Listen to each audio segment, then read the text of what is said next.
Welcome into another edition of The Session with Londa and David. My name is David Austin. I'm Londa Sherwood Austin. Welcome back. The Session brought to you by Sherwood Austin Homes. Sherwood Austin Homes, helping you make all the right moves. SherwoodAustin.com. We've got to keep the lights on. I love that. It's a major market introduction to the program, brought to you by Sherwood Austin Homes. The fine folks at Sherwood Austin Homes have been helping you make all the right moves for at least 20 years. Yeah. As a duly licensed loan officer and realtor, I've been helping people buy houses since 2004. You know what I mean? So we're in it to help you, and second generation now. That's exactly right. One of our kids is in the biz with us, working with us. Ada, good work as both our creative director and our newest realtor on the team. Yes. All right. The Session with Londa and David is a business program, but that's not all we talk about. We do talk about the things that are most important to us, and that's restaurants, retail sales, and real estate, because we've been involved in those worlds forever and ever and ever. But often you'll find us talking about mental health issues or talking about social issues. Sometimes I like to talk about politics, and you don't care for that, so we don't do that very often. I don't love it.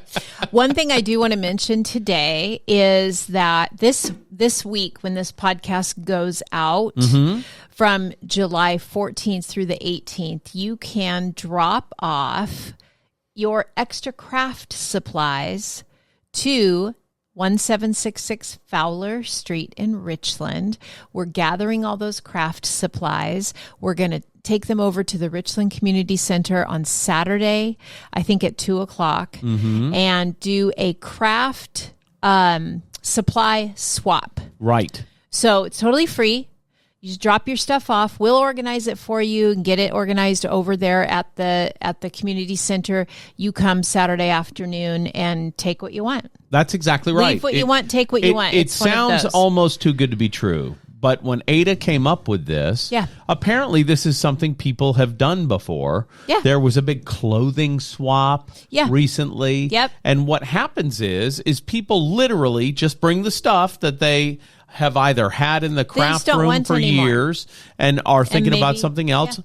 You may have been a quilter, and you may have decided that you want to instead work on macrame.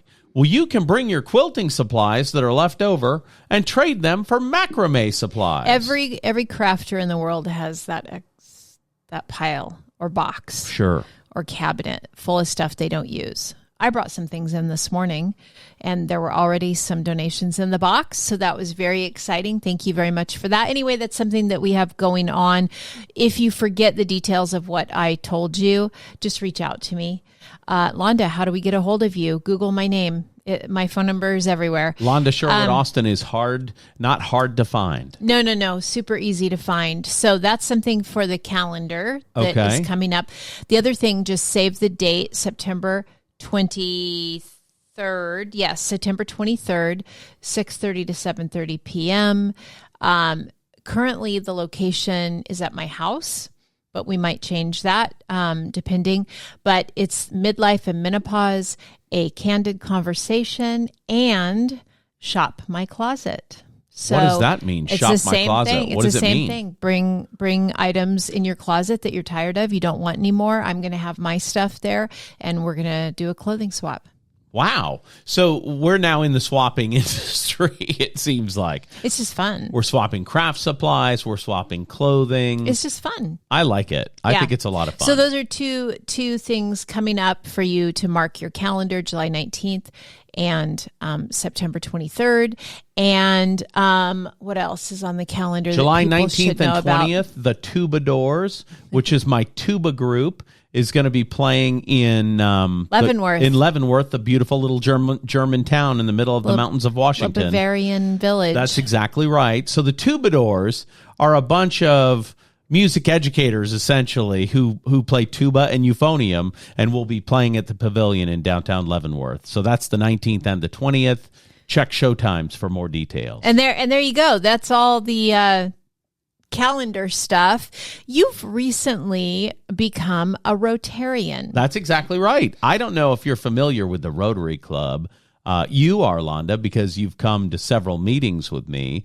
But the Rotary Club is a service organization. It's a little like... I'm actually not that familiar. I was going to ask you to tell us more about it because while I do go to the meetings, I'm not always paying attention. Right. There's a lot going on. There's food and there's people and there's stuff. And so I get distracted and I don't really know necessarily what it's all about. Well, Rotary is an international organization that is all about service. And the thing I like most about Rotary is its practical service. Mm-hmm. Do you know what I mean? Tell me. Well, they help communities. They help local projects. They're helping to eradicate polio around the world. I mean, they're really focused on making the world a better place. Mm-hmm. And the reason I like Rotary so much as an organization is because that's literally all they're about, making the world a better place. And I love that. That works with all of my core beliefs and central kindness theme that I've got inside of me. Rotary's a perfect fit for that. So I've recently joined Rotary. I'm in the Columbia Center Rotary Club. We have the bingo hall in Kennewick, which is our club has it, and it's a really good fundraiser for the club, and it allows us to do service projects unlike any other Rotary club that I'm familiar with. Do you have an example of a service project? Or I know you're pretty new, so maybe you don't know yet. I do. Okay. One is the anti-trafficking initiative that our club is involved with, and one of the things that we're doing to bring public awareness about human trafficking and sex trafficking is we're putting up signage, and we have an agreement with the parks in Kennewick. Mm-hmm. And in all the restrooms in all the public parks, we're putting up these huge signs that talk about how to spot signs of trafficking. Oh. And I think it's a really important yet simple concept to be able to communicate. The signs will not only have information about how to spot it, but what to do. That's exactly right. If you see it. That's and exactly also right. Probably, I'm guessing, some helpline or a QR code or something that you can use if you are in that position. Absolutely. So emergency services available. That's pretty cool. And human trafficking is a big deal. And if you are on TikTok at all, you can see all kinds of things about how to tell people you need help. And there are hand gestures, and there are all those videos all over TikTok. Well, this is just another component of how to let the world know and how to spot it. That's exactly right. You've seen that on TikTok. I don't think it was TikTok, but okay. I've seen it. I saw a video the other day where a lady was in an airport and she was doing that, and two people spotted it, and the guy's like, "Hey, isn't that the thing, the trafficking thing?" And the mom was like, "It sure is." And she busted down there and started talking to the guy in the video. And while she was talking to the guy in the video, the other person grabbed the lady that was doing the hand gesture and took her across the airport away from it. I don't know if it was staged or if it was real, but it was really compelling. Yeah. Really compelling. As long as it was educational, who cares if it was staged or real? Sure. Honestly. Yeah.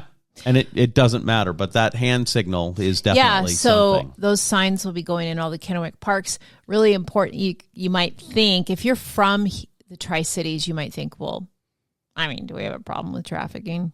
Yes. Yeah. Yeah. Yeah. In fact, the hydroplane races that we host every year is one of the largest trafficking events in the United States. And there will be ample signage there to show people about that, because, of course, that happens on the Kennewick side of the river, a lot of it, and those restrooms will have those. That's fantastic. Yeah. Thank you for doing that. I'm really excited about Rotary. And speaking of that, if you are into duck races where the Rotary dumps 40,000 ducks into the Columbia River, and the one that wins is... Oh, and it like crosses a finish line? Yeah, that's exactly right. Oh. We are selling duck race tickets. We've already sold $800 worth of tickets. A new car. What kind of car? It's a Toyota product. I don't have the tickets in front of me. Oh, I would like a brand new Toyota product. I'd pay taxes on that. I heard a loan officer a few years ago won it. Sean Flinders won What? the Toyota at the duck races one year. I found that out today when I sold duck race tickets, Quackerbackers. I sold a Quackerbacker sponsorship to a loan office. Oh, and fun. they said to me, yeah, that's Sean Flinders. He won it one year. That's exciting. Yeah. Okay, cool. So we can, if people want to get tickets, they get in touch with David Austin. You can get in touch with David Austin. I'm easy to find. And my phone number, just so you know, is 509-438-3125. Let me give you that number again. It's 509-438-3125. And the only reason I punch out my phone number as I say it, it was an old radio trick that my buddy Tom Mitchell taught me 35 years ago. He says the only way you do the rhythm of giving a phone number correctly on the air is if you actually say it while you're punching it out. And remember, you used to have to do that on phones. Back in the olden days. Yeah. And then my radio predecessors, they would do the rotary. And so it would take them a lot longer to get the rhythm. You're crazy. Oh, my gosh. So anyway, yeah, if you're interested in being a Quackerbacker and sponsoring the duck races, let me know. And if you just want a couple of tickets, let me know that as well. I hope Ada cuts that yawn out of the video. I just sat back and had the biggest yawn, like I took a little micro nap right in the middle of our podcast. I apologize. Well, she's not going to cut it out. And here's the good news. Everybody who's watching this on Maybe the she'll YouTube focus up on will it. be able to see it now. Zoom in, baby. Otherwise, it would have been fully unseen and unheard. We had a big party weekend. We did. Big fun party weekend at the lake, Waits Lake, north of Spokane. Mm-hmm. Great time. Some of our closest friends got married up there, and you officiated the ceremony, actually. And I did. They asked me to sign the marriage certificate as one of the witnesses. I was so happy. Get a witness. And I got to help her do her hair and put ice packs in her dress. That's a long story. But anyway, it was hot. It was hot up there. And I was like, wait a minute, your dress is kind of roomy. I bet we could get ice packs in there. So that was funny. While we were getting ready, I was like stuffing ice packs in her dress. But it saved her life. I believe that. I believe that wholeheartedly. Anyway, we were up at the lake this weekend, and Saturday, it was, I think, my first full day off in 2 years where I didn't look at my phone, maybe a year. I didn't look at my phone. I wasn't working. I wasn't thinking about work. It was just glorious. And then by yesterday afternoon, You were starting to have the shakes. You said, hey, you looked over at me. You said, hey, what are you doing? I was like, not working. I'm not working. No. It's rare that we can unplug. And the good news beautiful. About going up there specifically is cell coverage is total trash It's up garbage. there. So I told people, hey, I won't be available. So if you call me, I'm not going to know until I get back. And surprisingly, I got very few calls. Yeah, it was just lovely. We saw eagles. We did. And osprey and... Eagles fighting osprey. That happened. Yeah, that was a little battle happened. And we went out on the pontoon boat. That's right. Tooled around, and we swam and we swam and we swam, and we worked a lot too, because setting up and taking down a wedding ceremony at the lake is a lot of work. So congratulations goes out to David Fetto and Kirsten Reber. They got married this weekend, and I was thrilled to be invited and to be involved. Yeah, it was lovely. And we love you guys, and what a nice treat that was. Yeah. That's our personal shout out. There you go. Yes. What else do you have for the big show today? Well, we got asked quite a bit this weekend while we say we weren't working. We got asked quite a bit about the market. Right. It's true. So how's the market? People find out you're a realtor and they go, so how's the market? And my question back to them is, which part of the market? Sure. Because the answer is it depends, you know? And so we talked to a couple that has a house in Spokane on the South Hill. They're thinking about selling the next couple of years, but they're not really sure. So we talked with them about that a little bit. And I don't even remember all the real estate conversations we had. But Yeah. So how's the market is kind of a complicated question right now. And it really does depend on where you are, to be honest. Gosh, yeah. I can tell you nationally, mortgage applications are up about 9% over this time last year. So people who are thinking the market's slowing down, wrong. It's not. So it's up. Say that again. Mortgage applications are up about 9% year over year. Wow. Right now. More people applying for loans. That's right.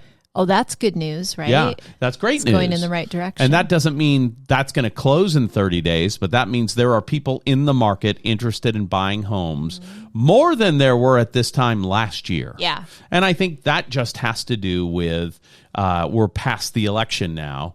And despite all the news you see about financial uncertainty, inflation is down. Gas prices are down everywhere but Washington State. And I talked to a buddy today who's like, we were in Idaho over the weekend. Why is it $1.40 cheaper a gallon there? You tell me. We filled up our diesel. Let me tell you something. Was it like $5? What was it? $5. Yeah, it was $5.04 per gallon of diesel, the least refined gasoline you can buy. Yeah.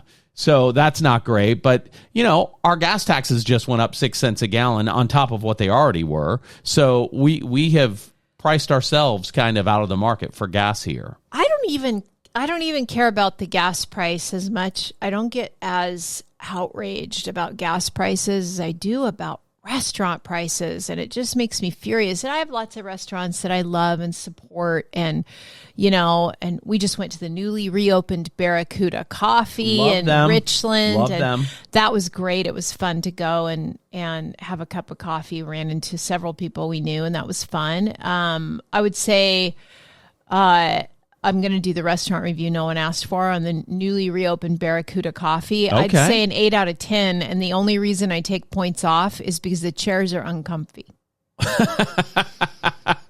Well, my butt's a little bony, and I feel the tables inside are a little too small. Okay, they're like cafe-style tables. They're tiny. And the chairs are those metal. Cafe chairs. Which I guess... Okay, fine. You don't want me setting up my office there. Oh, actually, I don't think they mind you setting up your office there. So maybe it's designed for, for that. It's a visit, not a stay. There you go. I don't know. Well, and that's not a bad way to look at it, right? But they have several groups that for years had gone to Barracuda Coffee and had their, weekly meetings and their morning meetings. Yeah. And they're back. Yeah, it was great. It was so much fun to go there. But outside of that, restaurant prices drive me crazy. Mm-hmm. One meal out, I can get a whole week's worth of groceries for that. You know what I mean? You go to one out lunch, and I could recreate that lunch that we bought out for the whole week with groceries. But I guess you pay for convenience, right? You sure don't really pay for service anymore, but you pay for convenience. And anyway, I don't know what I'm saying, except 8 out of 10 restaurant review nobody asked for. Your rant is the diesel price, and my rant is the restaurant price. I guess that's the rants we always come back to. Well, but on a happy note, 8 out of 10. Barracuda Coffee reopened on Van Giesen in Richland. Go pay them a visit. And like I said, the only thing is just a personal preference, and the tables are a little too small and the chairs aren't comfy. Here's what I can say about Barracuda Coffee. They're good people with a good product for a good price.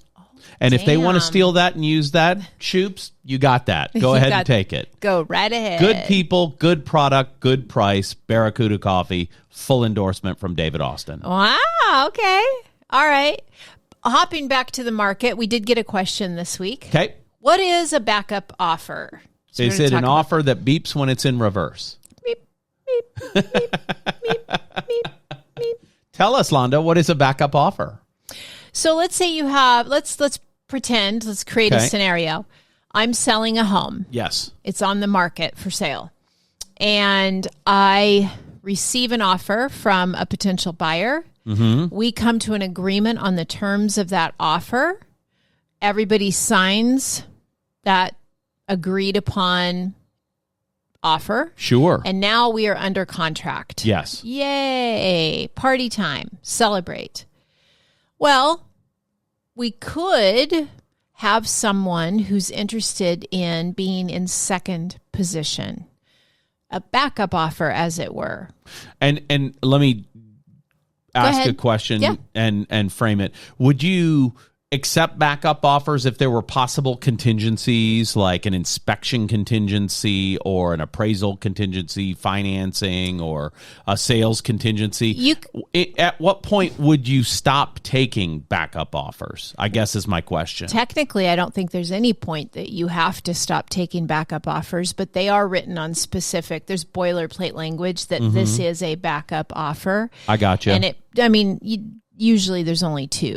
Okay. It's first position, second position. Sure. And it's written on a, purchase and sale agreement that says backup offer. Okay. Right. And so basically it's a promise from me, the seller, to, if this first offer falls apart, the backup offer is going to go from second position to first position. I gotcha. So if for any reason sale number one doesn't work out, buyer number one decides maybe during inspection, they don't like what they find, and so they terminate. Well, then now I get to call the agent, the broker that's representing buyer number two, and say, hey, good news. You're now in first position. So then that's a backup offer. Okay. And always ask if you're a realtor, always ask if you can submit a backup offer on behalf of your client. Sure. If there's already an offer in place. And if you're a consumer, always ask your realtor, if you are in love with a house and all of a sudden it goes under contract, ask your realtor, can we put in a backup offer? And realtors, call that agent and ask them. Nobody is going to say no. I can't imagine saying no to a backup offer, because as a seller and a list agent, it gives you so much leverage. Right. If you've got somebody chomping at the bit to get that house and steal it out from under you, and you come back with a whole bunch of things in inspection that you Let me tell you, it cuts down on the inspection requests. It does. Then you have a backup really offer. does. Yeah. It's really nice. Yeah. I like it. So that's a backup offer. That's what that means. So never hurts to ask is my motto. Well, and we hear from realtors all the time, hey, would your clients consider an offer that's X or Y? The answer is every seller would like every offer. Yeah. And if the offer's not right for the seller, they'll either counter or say, no, thank you. So what I would tell you is, if you're looking at one of our listings, Sherwood Austin Homes listings, write an offer, for creep's sake. You know what I mean? Well, I do know what you mean. My personal philosophy is every offer is a good offer because it's a starting point. I had a conversation this week with my business coach, and he was telling me he got an offer on one of his rental houses that he's got listed. He did? And I said, okay, was it a good offer? And he says, oh, every offer's a good offer. It's a little low, but here's the thing. They could have gone low to anybody's house. Instead, they went to mine. And I thought, that's the greatest way to look at that I've ever seen. That reminds me of a conversation we had with a realtor. Now, listen, we're talking about real estate, but apply it to whatever you do, okay? Right. We're talking to a realtor, and he said, I've just realized if I do 4 open houses every weekend, I'm bound to run into somebody that wants to give me $15,000 to represent them. That's exactly right. And that number coming from, like, it was just a made-up number, right? But falling from the sky. Yeah. But that is beautiful. I love that. And the next time that I'm representing a seller and they get an offer that's less than what they want, I'm going to use that. I get that it's a little lower than you wanted, but they could have taken that little lower offer to any other house, but they brought it to you. That's right.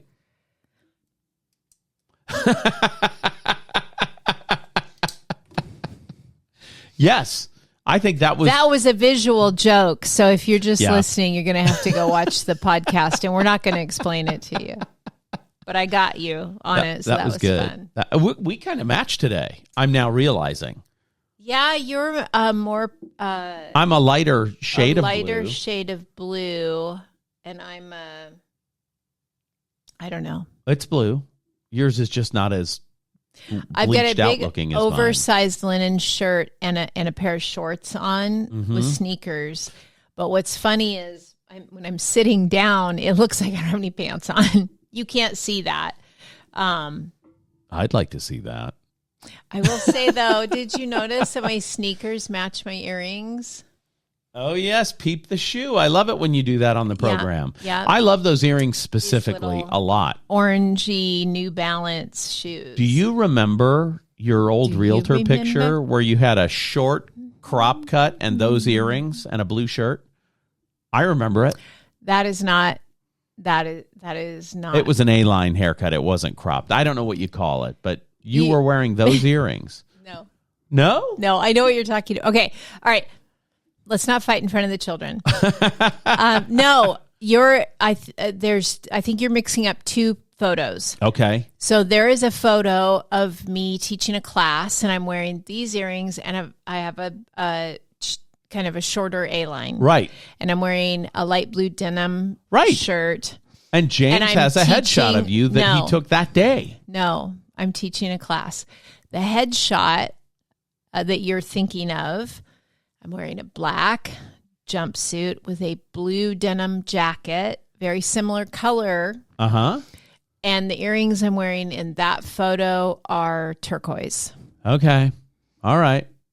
So you were teaching the class in that with those earrings. These earrings, yeah. Mm-hmm. It's a foundational memory for me, so I'm sorry that I messed it up. Do you know why it's foundational? It's the first class we taught together right after we got married. Oh, well, there you go. You were my lender partner that I brought in to give the lender perspective. I like it. That's when I was still coaching a team of 16 or 19 people, which was very fun and very tiring. And it took all kinds of time, so it stole money from you. You know what I mean? Well, there's different ways to get paid. Sure. I don't know what any of that means. I don't know. I was trying to make something. I don't know. It threw me into burnout. That's all I know. So that's why I don't run a great big team anymore. Right. I'm super excited. Tomorrow, I'm taking the grand boys and Ada, our creative director and daughter, to Superman. Mm-hmm. I don't know anything about it other than Superman is in it, and he's Clark Kent and is in love with Lois Lane. That's all I know for sure.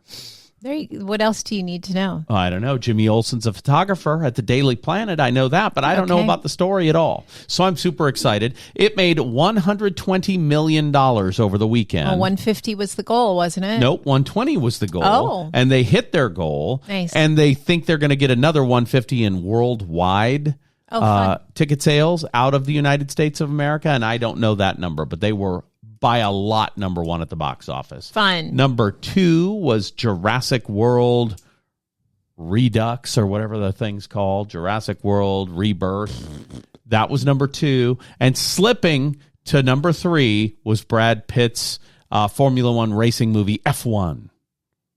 I think that only made like $13 million. And the Jurassic World made $50 million. I don't know why I know those numbers off the top of my head. I don't know either. Let's recap a couple things. Okay, that we talked about at the top of the show.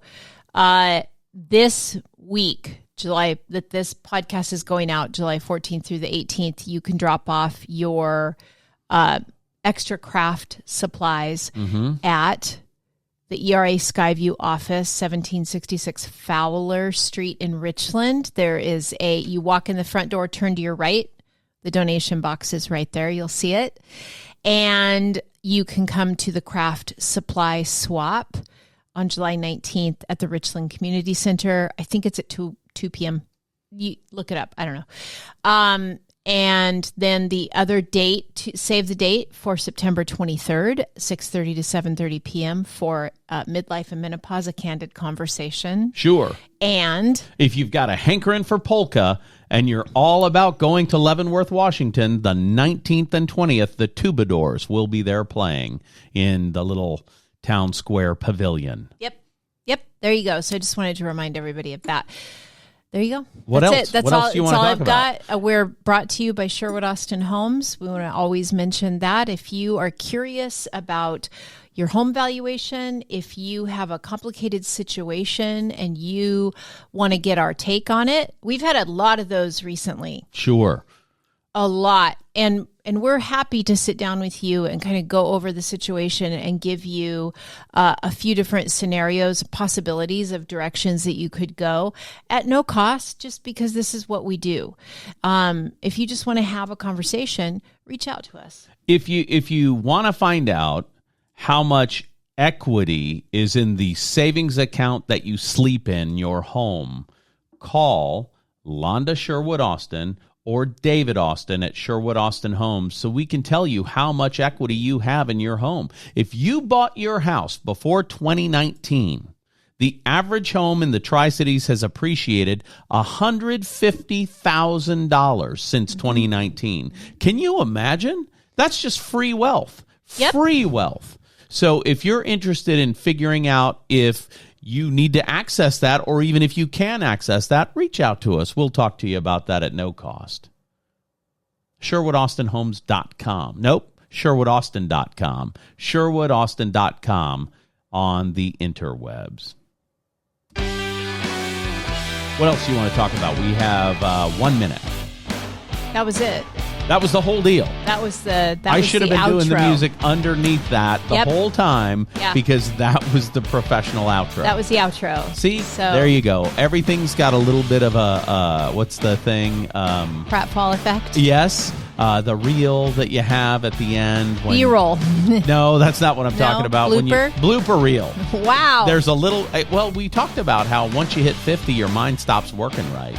And Well, you can't think that's of not words. what we talked about. We talked about menopause brain, which we'll talk about more on September 23rd. Well, and there's andropause brain. Let's not make it just for ladies, but sometimes the faculties start to go. And that's all there is to say about that. Oh, my God. For Londa, Joanne Sherwood Austin, the prettiest girl in the world, my name is David Austin. We'll see you again right here next week on The Session with Londa and David.